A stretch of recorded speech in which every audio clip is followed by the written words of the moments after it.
Hi, I'm Jennifer from Shabby Fabrics. By now, I hope you've watched our entire applique tutorial series. You may have even tried it at home and have some questions about some of the more challenging parts of applique. Today, I wanted to go over those with you. What I have here with me today is actually a holly leaf, and I wanted to deal with those points with you and show you what the problem area is, tight circles, and then what to do when you have an area such as this candy cane that the gap isn't 1/4 of an inch. So how are you possibly going to cut a 1/4 inch seam allowance around the entire shape? So these are just some of the areas that I know have given me problems and might be giving you problems. So let's get started. We'll start with the candy cane. As I've said before in the applique tutorial, ideally you do want to have a 1/4 inch around the entire shape so that you can turn that edge under. But sometimes, due to the shape of the applique piece, you just don't have a choice. So in that case, don't worry. You'll just shoot the gap so that you can give an equal amount of fabric to both sides. And you'll just snip in there. That's a tight little turn, so I might snip in just slightly. Don't go too far though. So, how is this going to play out? Of course, we know how this will play out. We've done that before in previous videos. But let's just get to that point. I'll quickly get you to that point. On these, what I call straightaways, you can move pretty quickly, as you see I'm doing now. But when you get into those more challenging areas, just take your time. You have to work in a very, very small section. As the radius gets much tighter, I have to bring that fabric down, and gather it.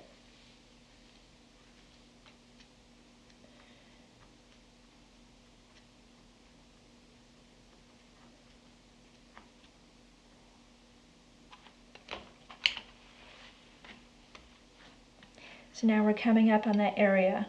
Notice how now I only work about a 1/4 inch ahead of myself with the spray starch.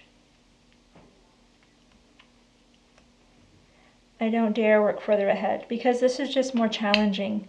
Now, one thing I do, I keep a pin in my pressing mat. So if my piece wants to kind of move around on me and I need more stability, I can just anchor that. If you do that in the middle of the piece, then you can pivot it around there. There's that challenging area. We're just going to work it as best we can. And if our pin's in the way, we'll just move it. There we go. It's not a lot of a seam allowance. It's not even an 1/8, more like a 1/16. But look how I use the iron. That's the beauty of that sealing iron. It's not just heat, it's that pivot that I can get from the point.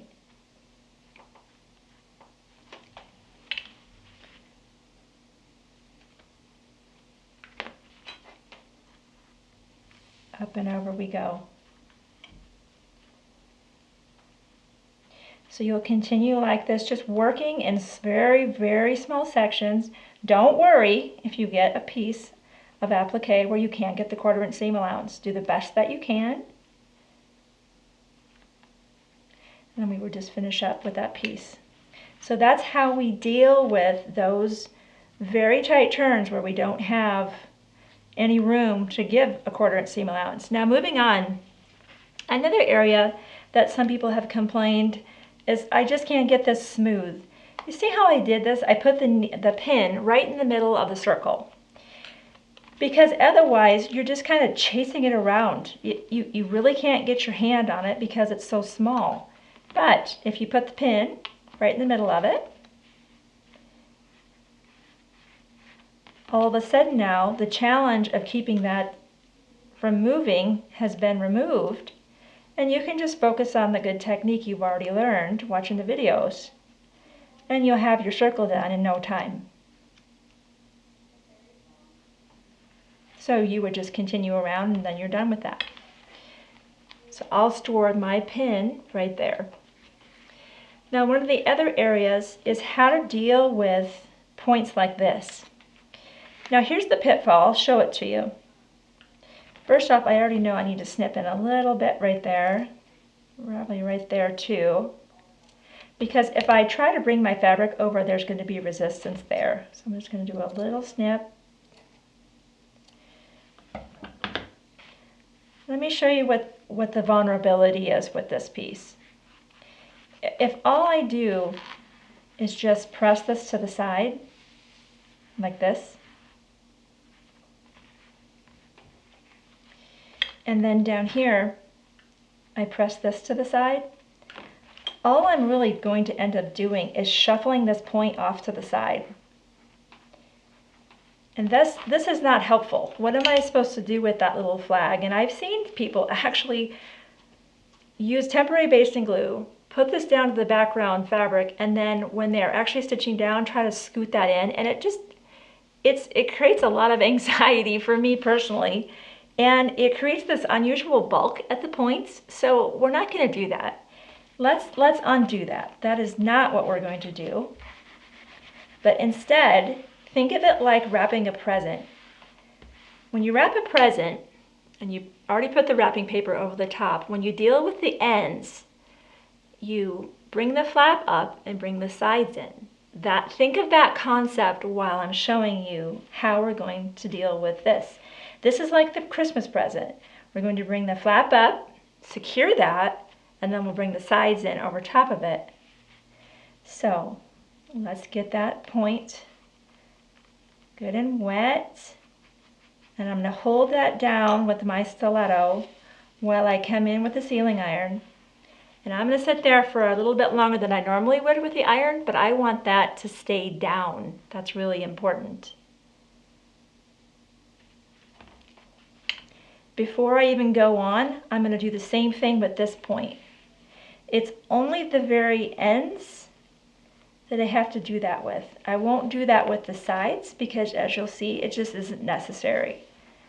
But it's those, I have a lot of holiday leaves and Blessings of Christmas and a lot of my other Christmas block of the months and clubs. So this is something you'll be doing a lot of. So that's why I wanted to show you the holly leaf.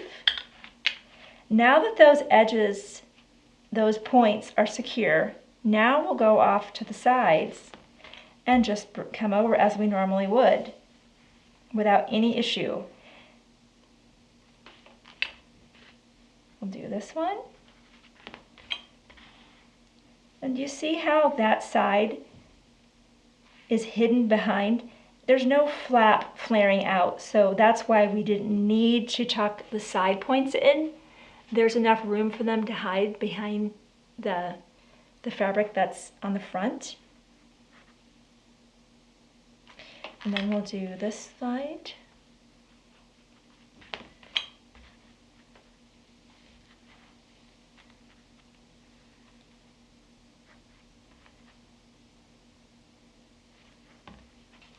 So now you can see, look how sharp those points are. And now you know that those ends are tucked in, and we can quickly finish this up.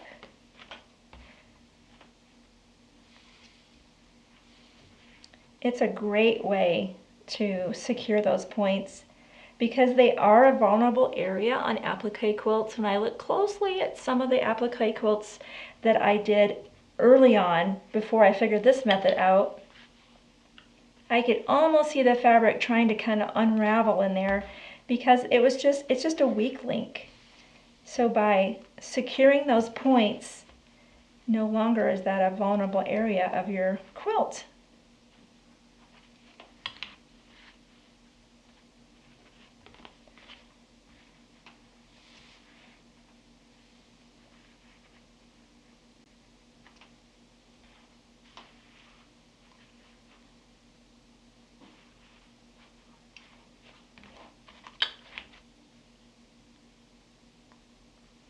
And there you have it. Look how neat those tips are. They're all tucked in and the sides are secured.